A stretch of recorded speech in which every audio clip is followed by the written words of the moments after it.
patnubay at gabay ng magulang ang kailangan. Maaaring may masiselang tema, lengguwahe, karahasan, sexual, horror o droga na hindi angkop sa mga bata.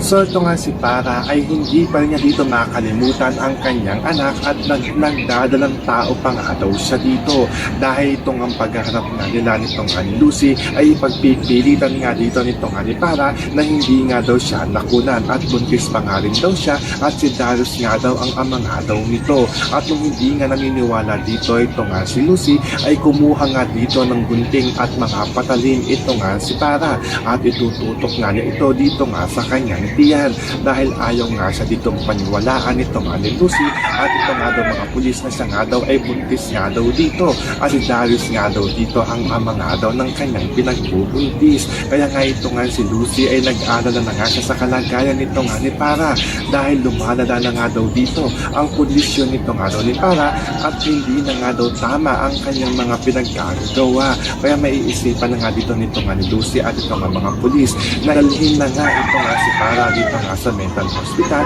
upang dito na nga ito magpagamot at dito na nga ito magmakulong. So pakakaabangan nga natin dito ang pagkakakulong nito nga ni Para dito nga sa mental hospital. Yan ang ating mga makakatutukan at makakaabangan dito nga lang sa Stolen Live.